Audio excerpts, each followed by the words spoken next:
ನಮಸ್ಕಾರ. ಇವತ್ತು ನಮ್ಮ ಮುಂದಿರೋದು ಒಂದು ಬಹಳ ಆಸಕ್ತಿಕರವಾದ ಪ್ರಶ್ನೆ. ಶ್ರದ್ಧೆ ಮತ್ತು ಜ್ಞಾನ ಇವೆರಡರ ನಡುವಿನ ಸಂಬಂಧ ಏನು? ಹೌದು. ಒಂದು ಇನ್ನೊಂದಿಲ್ಲದೆ ಅಪೂರ್ಣನ ಅಥವಾ ಒಂದಕ್ಕೊಂದು ವಿರುದ್ಧನ? ಅದೇ. ಯಾಕಂದ್ರೆ ನಮ್ಮ ಮುಂದಿರೋ ಈ ಕಥೆಗಳಲ್ಲಿ ಒಂದು ಕಡೆ ಏನೂ ಇಲ್ಲದಿದ್ದರೂ ಅಚಲವಾದ ಶ್ರದ್ಧೆಯಿಂದ ಪವಾಡಗಳನ್ನೇ ಸಾಧಿಸಿದವರಿದ್ದಾರೆ. ಮತ್ತೊಂದ್ ಕಡೆ ಅಪಾರ ಜ್ಞಾನವಿದ್ದು ಹಾಂ. ಅಹಂಕಾರದಿಂದ ಸರ್ವನಾಶವಾದವರೂ ಇದ್ದಾರೆ. ಸೊ ಈ ಎರಡೂ ತುದಿಗಳನ್ನ ಇವತ್ತು ಅರ್ಥ ಮಾಡ್ಕೊಳ್ಳೋ ಪ್ರಯತ್ನ ಮಾಡೋಣ. ಖಂಡಿತ. ಈ ಕಥೆಗಳು ಕೇವಲ ನೀತಿಪಾಠಗಳಲ್ಲ. ಅವು ಒಂದು ನಿರ್ದಿಷ್ಟ ಹೇಗೇಳೋದು ಒಂದು ವಿಶ್ವ ದೃಷ್ಟಿಕೋನವನ್ನೇ ಕಟ್ಕೊಡ್ತವೆ. ಅಂದ್ರೆ ಆ ದೃಷ್ಟಿಕೋನದಲ್ಲಿ ನಮ್ಮ ಮನಸ್ಸಿನ ಭಾವನೆ, ನಾವು ಮಾಡುವ ಒಂದು ಸಣ್ಣ ದಾನ ಅಥವಾ ನಾವಾಡುವ ಒಂದು ಮಾತು ಕೂಡ ನಮ್ಮ ಭವಿಷ್ಯವನ್ನೇ ನಿರ್ಧರಿಸಬಲ್ಲದು. ಸರಿ. ಹಾಗಾದ್ರೆ ಶುದ್ಧ ಶ್ರದ್ಧೆಯ ಶಕ್ತಿ ಎಂಥದ್ದು ಅನ್ನೋದನ್ನ ತೋರ್ಸೋ ಕಥೆಯಿಂದಲೇ ಶುರು ಮಾಡೋಣ ಅಲ್ವಾ? ಹೌದು, ಅದರಿಂದಲೇ ಶುರು ಮಾಡೋಣ. ಧರ್ಮಪುರಿ ಗ್ರಾಮದ ಸೋಮಣ್ಣ ಅವನೊಬ್ಬ ಅಗಸ. ಅವನ ಬದುಕು ಅಂದ್ರೆ ಬರೀ ಕಷ್ಟಗಳ ಮೂಟೆ. ಹೌದು. ಹೆಂಡ್ತಿಗೆ ನಿರಂತರ ಅನಾರೋಗ್ಯ, ಮದುವೆಗೆ ಬಂದ 3 ಹೆಣ್ಣು ಮಕ್ಕಳು. ಪಡುತ್ತೆ. ಇಲ್ಲೇ ನೋಡಿ, ಕಥೆಗೆ ಒಂದು ತಿರುವು ಸಿಗೋದು. ಒಬ್ಬ ಸಿದ್ಧಾಂತಿಯ ಪ್ರವೇಶ ಆಗುತ್ತೆ. ಅವರು ಸೋಮಣ್ಣನ ಕಷ್ಟ ಕೇಳಿ ಒಂದು ಪರಿಹಾರ ಸೂಚಿಸ್ತಾರೆ. ಅದೇ ಮಾಘ ಅಮಾವಾಸ್ಯೆಯ ದಾನ. ಹೌದು. ಅವರು ಗ್ರಹ ದೋಷಗಳ ನಿವಾರಣೆ ಬಗ್ಗೆ ಮಾತಾಡ್ತಾರೆ. ಅಂದ್ರೆ ನಮ್ಮ ಜೀವನದ ಮೇಲೆ ಗ್ರಹಗಳ ಪ್ರಭಾವ ಇರುತ್ತೆ, ಅವುಗಳ ಸ್ಥಿತಿ ಸರಿ ಇಲ್ಲದಿದ್ದಾಗ ಕಷ್ಟಗಳು ಬರ್ತವೆ ಅಂತ. ಅದನ್ನು ಸರಿಪಡಿಸಲು ಅವರು 3 ವಸ್ತುಗಳನ್ನ ದಾನ ಮಾಡ್ಲಿಕ್ಕೆ ಹೇಳ್ತಾರೆ: ಎಳ್ಳು, ಚಪ್ಪಲಿ ಮತ್ತೆ ಛತ್ರಿ. ಹೌದು. ಒಂದ್ ನಿಮಿಷ, ಯಾಕೆ ಇದೇ 3 ವಸ್ತುಗಳು? ಅದಕ್ಕೇನಾದ್ರೂ ನಿರ್ದಿಷ್ಟ ಕಾರಣ ಇದೆಯಾ? ಆಹಾ, ಇದೇ ಖಂಡಿತ ಇದೆ.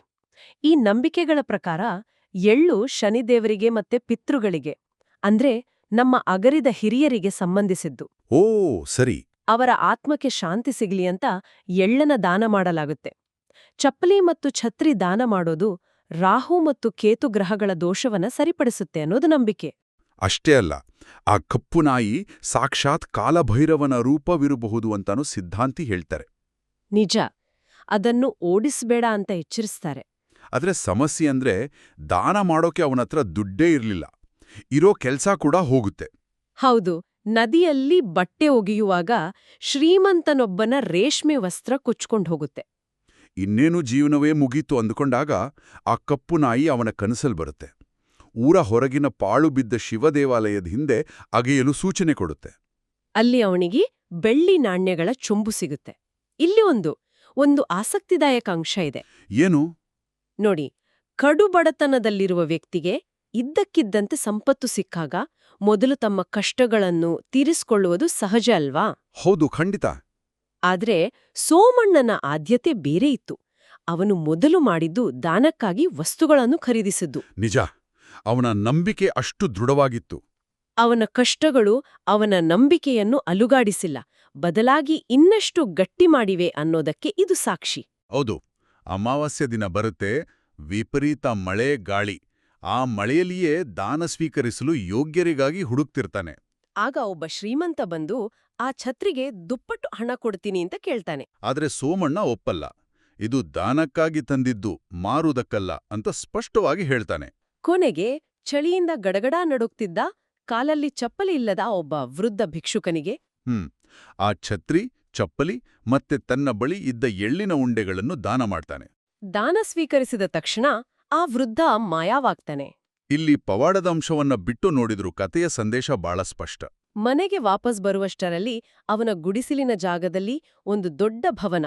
ಹೆಂಡತಿ ಆರೋಗ್ಯವಾಗಿ ರೇಷ್ಮೆ ಸೀರೆ ಉಟ್ಟು ನಗುತ್ತಾ ನಿಂತಿರ್ತಾಳೆ. ಪಿತೃಗಳು ಪ್ರಸನ್ನರಾಗಿ ಚಿನ್ನದ ನಾಣ್ಯಗಳ ಮೂಟೆ ಕಳಿಸಿದ್ದರುಂತ ಹೇಳ್ತಾಳೆ. ಅಂದ್ರೆ ಅವನು ಮಾಡಿದ ದಾನಕ್ಕೆ ತಕ್ಷಣ ಫಲ ಸಿಕ್ಬಿಟ್ಟು. ಅದು ಒಂದು ಪವಾಡದ ಹಾಗೆ. ಹೌದು, ನಿಸ್ವಾರ್ಥ ದಾನದ ಫಲ. ಸರಿ, ಸೋಮಣ್ಣ ತನ್ನಲ್ಲಿದ್ದದ್ದನ್ನ ಕೊಟ್ಟ. ಆದ್ರೆ ತನ್ನಲ್ಲಿ ಏನೂ ಇಲ್ಲದಿದ್ದಾಗ ಏನ್ ಮಾಡೋದು? ಬಹುಶಃ ಶಿವಶರ್ಮನ ಕತೆ ಇದನ್ನೇ ಹೇಳುತ್ತೆ ಅಲ್ವಾ? ಖಂಡಿತ. ಶಿವಶರ್ಮ ಒಬ್ಬ ಬಡ ಪೂಜಾರಿ. ಅವನ ಕಥೆ ಭಕ್ತಿಯ ಇನ್ನೊಂದು ಮುಖವನ್ನು ತೋರಿಸುತ್ತೆ. ಅದೇ ಸೇವೆ. ಅವನು ದೇವರಿಗೆ ನೈವೇದ್ಯ ಮಾಡಲು ತೆಗೆದುಕೊಂಡು ಹೋಗುತ್ತಿದ್ದ ಪ್ರಸಾದವನ್ನು ದಾರಿಯಲ್ಲಿ ಸಿಕ್ಕ ಹಸಿದ ಅಂಧ ವೃದ್ಧನಿಗೆ ಕೊಡ್ತಾನೆ. ಮರುದಿನ ಒಬ್ಬ ಕುಷ್ಠ ರೋಗಿಗೆ ಕೊಟ್ಟುಬಿಡ್ತಾನೆ. ಇಲ್ಲಿ ಮಾನವ ಸೇವೆ ಮಾಧವ ಸೇವೆ ಅನ್ನೋ ತತ್ವ ಕ್ರಿಯೆಯ ರೂಪದಲ್ಲಿ ಕಾಣ್ತಿದೆ. ಅವನಿಗೆ ಹಸಿದವರಲ್ಲೇ ದೇವರು ಕಾಣ್ತಾನೆ. ಅವನ ಭಕ್ತಿಯನ್ನ ಪರೀಕ್ಷೆ ಮಾಡೋಕೆ ಲಕ್ಷ್ಮೀನಾರಾಯಣರೇ ವೃದ್ಧ ದಂಪತಿಗಳ ರೂಪದಲ್ಲಿ ಅತಿಥಿಗಳಾಗಿ ಬರ್ತಾರೆ. ಮನೆಯಲ್ಲಿದ್ದ ಅಷ್ಟೂ ಅನ್ನವನ್ನು ಅವರಿಗೆ ಬಡಿಸಿ ಸತ್ಕರಿಸಿದ ಮೇಲೆ ಇನ್ನೊಬ್ಬ ಸಾಧು ಭಿಕ್ಷೆಗೆ ಬರ್ತಾನೆ. ಇದು ಅವನ ಔದಾರ್ಯದ ಅಂತಿಮ ಪರೀಕ್ಷೆ. ಮನೆಯಲ್ಲಿ ಒಂದು ಕಾಳು ಅನ್ನವೂ ಇಲ್ಲ. ಏನ್ ಮಾಡೋದು? ಆಗ ನಡೆಯುವ ಘಟನೆ ಅಬ್ಬಾ, ಕೇಳೋದಕ್ಕೆ ಒಂಥರ ಆಗತ್ತೆ. ಶಿವಶರ್ಮನ ಪತ್ನಿ ಪಾರ್ವತಿ ತನ್ನ ಕುತ್ತಿಗೆಯಲ್ಲಿದ್ದ ತಾಳಿಯನ್ನೇ ಮಾರಿ ಆ ಹಣದಿಂದ ಅಕ್ಕಿ ತಂದು ಸಾಧುವಿನ ಹಸಿವನ್ನು ನೀಗಿಸಲು ಹೇಳ್ತಾಳೆ. ಇದು ಕೇವಲ ತ್ಯಾಗ ಅಲ್ಲ, ತ್ಯಾಗದ ಪರಮಾವಧಿ. ಇಂಥ ನಂಬಿಕೆ ಇವತ್ತಿನ ಕಾಲದಲ್ಲಿ ಊಹಿಸಿಕೊಳ್ಳಲು ಕಷ್ಟ. ನಿಜ. ಇದು ಕೇವಲ ದಾನವಲ್ಲ, ಇದು ಸಂಪೂರ್ಣ ಆತ್ಮಸಮರ್ಪಣೆ. ಇಂತಹ ಸಂಪೂರ್ಣ ಶರಣಾಗತಿಯೇ ದೈವಿಕ ಹಸ್ತಕ್ಷೇಪಕ್ಕೆ ಕಾರಣವಾಗುತ್ತದೆ ಅಂತ ಈ ಕಥೆ ಹೇಳುತ್ತೆ. ಲಕ್ಷ್ಮೀನಾರಾಯಣರು ಪ್ರತ್ಯಕ್ಷರಾಗಿ ಅವರಿಗೆ ಅಷ್ಟೈಶ್ವರ್ಯಗಳನ್ನು ಕರುಣಿಸ್ತಾರೆ. ಹೌದು. ಇಲ್ಲಿ ಮುಖ್ಯವಾದದ್ದು ದಾನದ ವಸ್ತು ಅಲ್ಲ, ಅದರ ಹಿಂದಿನ ತ್ಯಾಗದ ಮನೋಭಾವ. ಸರಿ, ಇಲ್ಲಿವರೆಗೆ ನಾವು ನೋಡಿದ್ದು ಶುದ್ಧ ಪ್ರಶ್ನಾತೀತ ಭಕ್ತಿಯ ಕಥೆಗಳನ್ನ. ಆದರೆ ಜ್ಞಾನ ಹೆಚ್ಚಾದಾಗ ಏನಾಗುತ್ತೆ?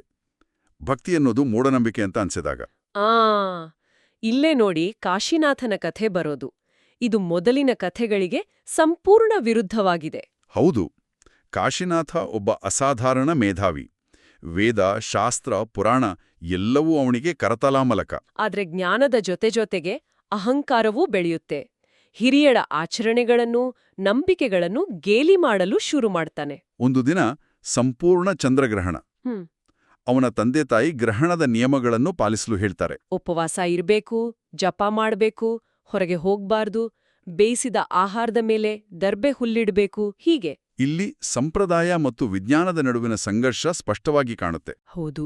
ಸಾಂಪ್ರದಾಯಿಕ ದೃಷ್ಟಿಕೋನದಲ್ಲಿ ಗ್ರಹಣದ ಸಮಯದಲ್ಲಿ ವಾತಾವರಣದಲ್ಲಿರೋ ಶಕ್ತಿಯಲ್ಲಿ ವ್ಯತ್ಯಾಸ ಆಗುತ್ತೆ, ಅದಕ್ಕೆ ದರ್ಬೆ ಇಡೋದು ಅಂತ ನಂಬಿಕೆ.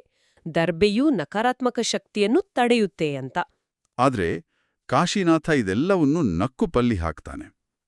ಗ್ರಹಣ ಅಂದ್ರೆ ಭೂಮಿಯ ನೆರಳು ಚಂದ್ರನ ಮೇಲೆ ಬೀಳೋದು. ಅದೊಂದು ಖಗೋಳ ವಿಸ್ಮಯ ಅಷ್ಟೇ, ನಿಮ್ದೆಲ್ಲ ಮೂಢನಂಬಿಕೆ ಅಂತ ವಾದಿಸ್ತಾನೆ. ಅಷ್ಟೇ ಅಲ್ಲ, ನಿಮ್ಮ ಈ ಹುಚ್ಚು ನಿಯಮಗಳೆಲ್ಲ ಅರ್ಥಹೀನ ಅಂತ ನಾನು ಸಾಬೀತುಪಡಿಸ್ತೇನೆ ಅಂತ ಸವಾಲ್ ಹಾಕಿ ಗ್ರಹಣದ ಮಧ್ಯದಲ್ಲೇ ಹೊರಗೆ ಕೂತು ಊಟ ಮಾಡ್ತಾನೆ. ನೋಡುದ್ರಾ ಏನಾಯ್ತು ಅಂತ ವ್ಯಂಗ್ಯವಾಗಿ ಹೇಳಿ ಮುಗಿಸುವುದರೊಳಗೆ ಅವನಿಗೆ ಎದೆನೋವು ಶುರುವಾಗಿ ಅಲ್ಲೇ ಪ್ರಾಣ ಬಿಡ್ತಾನೆ. ಒಂದು ನಿಮಿಷ, ಇಲ್ಲಿ ಹೇಳಿ. ಕಾಶಿನಾಥನ ವಾದದಲ್ಲಿ ತರ್ಕ ಇದೆಯಲ್ಲ, ಗ್ರಹಣ ಒಂದು ಖಗೋಳ ಘಟನೆ ಅನ್ನೋದು ವೈಜ್ಞಾನಿಕ ಸತ್ಯ. ಹಾಗಿದ್ಮೇಲೆ ಅವನನ್ನು ಮೂರ್ಖ ಅನ್ನೋದು ಸರಿನಾ? ಒಳ್ಳೆ ಪ್ರಶ್ನೆ. ಅವನ ಪ್ರಶ್ನೆಗಳು ನ್ಯಾಯಸಮ್ಮತ ಅಂತಾನೆ ನನಗೂ ಅನ್ಸುತ್ತೆ. ಖಂಡಿತ, ಅವನ ಪ್ರಶ್ನೆಗಳು ನ್ಯಾಯಸಮ್ಮತ. ಆದ್ರೆ ಈ ಕಥೆ ದೃಷ್ಟಿಕೋನದಲ್ಲಿ ಅವನ ತಪ್ಪು ಪ್ರಶ್ನೆ ಕೇಳಿದ್ದಲ್ಲ. ಹಾಗಾದ್ರೆ ಅಹಂಕಾರ. ಓ, ಜ್ಞಾನದೇ ಗರ್ವ? ಹೌದು. ಜ್ಞಾನವು ವಿನಯವನ್ನು ಕಲಿಸದಿದ್ದರೆ ಅದು ಅಹಂಕಾರಕ್ಕೆ ದಾರಿ ಮಾಡಿ ತನ್ನದೇ ನಾಶಕ್ಕೆ ಕಾರಣವಾಗುತ್ತದೆ ಅನ್ನೋದೇ ಇಲ್ಲಿನ ಸಂದೇಶ. ಹಿರಿಯರ ನಂಬಿಕೆಯನ್ನು ಅಪಹಾಸ್ಯ ಮಾಡಿದ್ದು ಅವನ ನಿಜವಾದ ತಪ್ಪು. ಅವನ ಆತ್ಮವನ್ನು ಯಮದೂತರು ಶಿವನ ಬಳಿ ಕರೆದೊಯ್ಯುತ್ತಾರೆ. ಅಲ್ಲಿ ಶಿವ ಅವನಿಗೆ ಜ್ಞಾನದ ಇನ್ನೊಂದು ಮುಖವನ್ನು ಪರಿಚಯಿಸುತ್ತಾನೆ. ಹೌದು. ಮೂರ್ಖನೆ, ಗ್ರಹಣ ಕೇವಲ ನೆರಳಲ್ಲ, ಅದು ದೇವತೆಗಳು ಮತ್ತು ರಾಕ್ಷಸರ ನಡುವಿನ ವಿಶ್ವಸಂಗ್ರಾಮದ ಘಟ್ಟ. ಋಷಿಗಳು ಹೇಳಿದ ನಿಯಮಗಳು ದುಷ್ಟಶಕ್ತಿಗಳಿಂದ ನಿಮ್ಮನ್ನು ರಕ್ಷಿಸುವ ಆಧ್ಯಾತ್ಮಿಕ ಕವಚಗಳು ಅಂತ ವಿವರಿಸ್ತಾನೆ. ಇದು ಬಹಳ ಮುಖ್ಯವಾದ ಮಾತು. ಅಂದ್ರೆ ಒಂದು ಭೌತಿಕ ಘಟನೆಗೆ ಒಂದು ಆಧ್ಯಾತ್ಮಿಕ ವಿವರಣೆಯನ್ನು ನೀಡಲಾಗ್ತಿದೆ. ಕರೆಕ್ಟ್. ವಿಜ್ಞಾನ ಹೇಗೆ ನಡೆಯುತ್ತೆ ಅಂತ ವಿವರಿಸಿದ್ರೆ ಈ ಕಥೆಗಳು ಯಾಕೆ ಹೀಗಾಗುತ್ತೆ ಅನ್ನೋದಕ್ಕೆ ತಮ್ಮದೇ ಆದ ಉತ್ತರವನ್ನು ಕೊಡಲು ಪ್ರಯತ್ನಿಸುತ್ತವೆ. ಕಾಶಿನಾಥನಿಗೆ ಪಶ್ಚಾತ್ತಾಪವಾದಾಗ ಶಿವ ಅವನಿಗೆ ಇನ್ನೊಂದು ಜನ್ಮವನ್ನು ಕರುಣಿಸ್ತಾನೆ. ಹೌದು. ಆದರೆ ಈ ಬಾರಿ ಮೇಧಾವಿಯಾಗಿ ಅಲ್ಲ, ಬಡ ಪೂಜಾರಿಯ ಮಗನಾಗಿ ಹುಟ್ಟಿ ವಿನಯವನ್ನು ಕಲಿಯಲು ಅವಕಾಶ ಕೊಡುತ್ತಾನೆ. ಜ್ಞಾನದ ಅಹಂಕಾರ. ಹೀಗಾದ್ರೆ ಸಂಪತ್ತಿನ ಅಹಂಕಾರದ ಕಥೆಯೇನು?